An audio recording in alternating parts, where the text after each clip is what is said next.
Welcome back again. जैसा कि हम लोगों ने बेटा वैलेंस बॉन्ड थ्योरी को स्टार्ट किया हुआ है, तो आज हम इस लेक्चर के अंदर ना कुछ इम्पोर्टेंट 3 शॉर्ट क्वेश्चंस जो इस थ्योरी के अकॉर्डिंग है उनको हम डिस्कस करेंगे। अच्छा, इसके ना पास्टुलेट में बेटा हम लोगों ने लास्ट लेक्चर के अंदर पढ़ा था कि बॉन्ड दो तरह का बनता है, एक होता है सिग्मा बॉन्ड और एक होता है पाई बॉन्ड। आज हम जो बोर्ड में कई बार बेटा शॉर्ट क्वेश्चन दिखने को मिला है और बहुत ज़्यादा इंपॉर्टेंट है, जो कि ये है how sigma bond is formed या व्हाट इज़ सिग्मा बॉन्ड या डिफाइन सिग्मा बॉन्ड। इन सभी का आंसर बेटा हम लोगों ने यहाँ पे डिटेल के साथ डिस्कस करना है, ताकि हमें मज़ीद इसकी जो टाइप्स हैं वैलेंस बॉन्ड थ्योरी की जो हाइब्रिडाइजेशन टॉपिक है उसको समझने में आसानी हो। अच्छा, वो कहता है बेटा जो आपके पास सिग्मा बॉन्ड है is actually a single bond. इसका मतलब क्या हुआ? इसका मतलब बेटा हम लोगों ने जो वेस्पर थ्योरी में सिंगल बॉन्ड पढ़ा था, सिंगल कोवलेंट बॉन्ड, वो सिग्मा बॉन्ड ही था। और वो कहता है ये बनता कैसे है, which is formed by the line wise या head to head wise overlapping. वो कहता है कि ये हमेशा बेटा ऑर्बिटल्स का ना आपस में ये लाइन वाइज आपके पास बेटा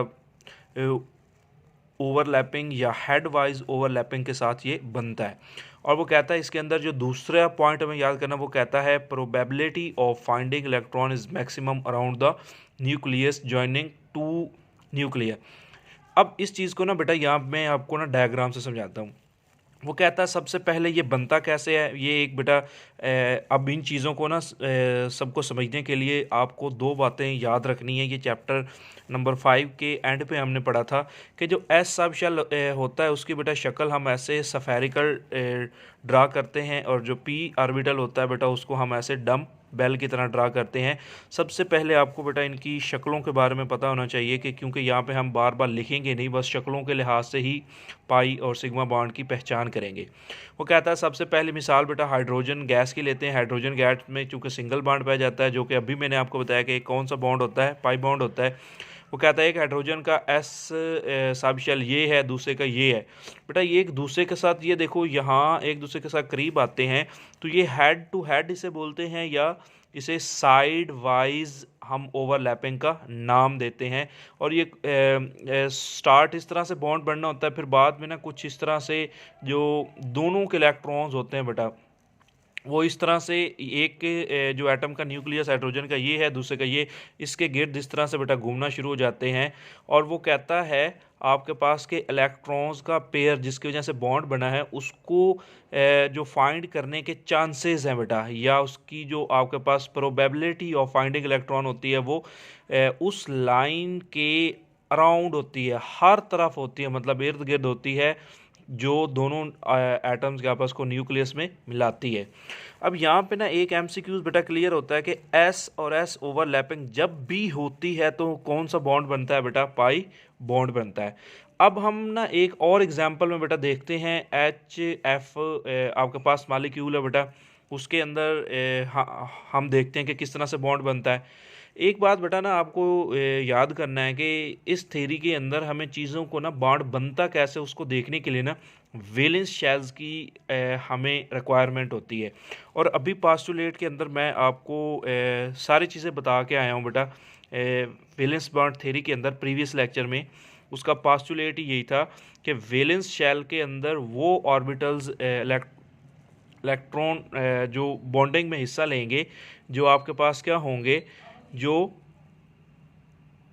पार्शली फील्ड होंगे या आधे फील्ड होंगे, ना तो वो आपके पास बॉन्डिंग में हिस्सा लेगा जो कंप्लीट फील्ड होगा, ना ही एम्प्टी वाला जो होगा वो ऑर्बिटल हिस्सा लेगा।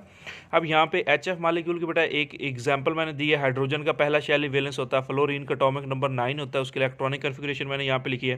पहले शेल में 2 इलेक्ट्रॉन, दूसरे शेल में बेटा एस के अंदर 2। आगे बेटा ये मैंने यहाँ पे वैलेंस शेल ही है, पी के तीनों ऑर्बिटल्स ड्रा किए हैं, एक्स वाई और जी। वो कहता है 2 इधर आ गया, 2 इधर आ गया, 1 इधर आ गया। अच्छा, यहाँ से एक बात बेटा मुझे समझ में आ रही है, और वो कौन सी है कि फ्लोरीन का एक ही जो ऑर्बिटल है वो हाफ फील्ड है। इसका मतलब फ्लोरीन को एक ही बॉन्ड बनाना चाहिए। यही वजह है कि बेटा एच जो आपके पास फ्लोरीन होता है वो हमेशा कितना बॉन्ड बनाता है, एक ही बॉन्ड बनाता है। और ये ऑर्बिटल है कौन सा बेटा, ये पी है। और हाइड्रोजन का तो एस है, ये हाइड्रोजन एटम का एस ऑर्बिटल मैंने ड्रा किया है। ये मैंने बेटा जो ऑर्बिटल है ये फ्लोरीन का पी ऑर्बिटल ड्रा किया है बेटा। इसमें देखो बेटा वो कहता है इसमें भी साइड वाइज आपके पास ओवरलैपिंग हो रही है एस और पी के दरमियान। जब ये इधर और ये इधर आएगा आपस में ओवरलैपिंग होगी। और वो कहता है ये बनेगा किस तरह से, इनके बाद में ना इसकी शेप कुछ इस तरह से बन जाएगी। अच्छा ये न्यूक्लियस जो ये है ना, ये वाला ये न्यूक्लियस है, ये हाइड्रोजन का न्यूक्लियस ये है।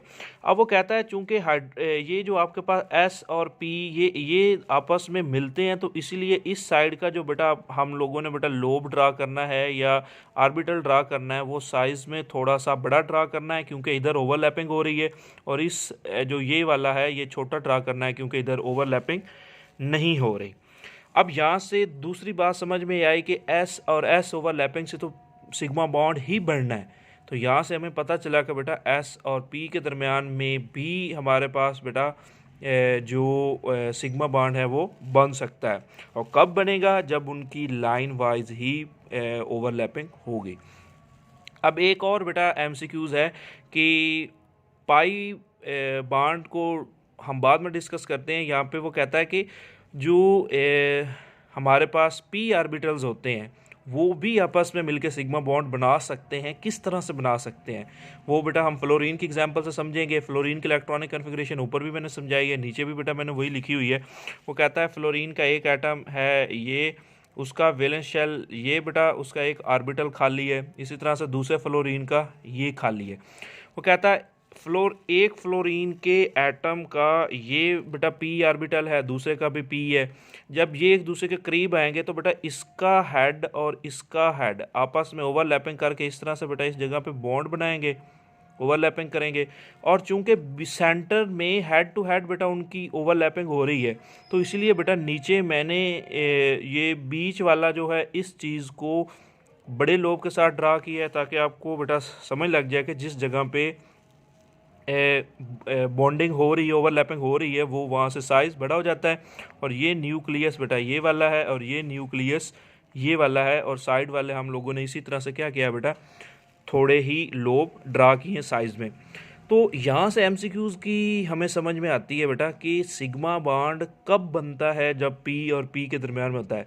जब हमेशा पी एक्स और पी एक्स या आपके पास वो कहता है कि साइड वाइज ओवरलैपिंग जब होती है ना, या हेड वाइज ओवरलैपिंग होती है, तब हमेशा कौन सा बॉन्ड बनता है बेटा, सिग्मा बॉन्ड ही बनता है। अब कुछ पॉइंट्स है बेटा सिग्मा बॉन्ड के, ये हमें बड़े इंपॉर्टेंट हैं, ये हमें डिस्कस करने हैं बेटा। वो कहता है sigma bond is always stronger than pi bond. क्यों होता है ये भी देखेंगे। Pi bond is less diffusible than sigma bond is less diffusible than pi bond. ये भी सवाल बहुत ज़्यादा इंपॉर्टेंट है, ऐसा क्यों होता है। तो इंशाल्लाह हम नेक्स्ट लेक्चर के अंदर इन चीज़ों को भी डिस्कस करेंगे।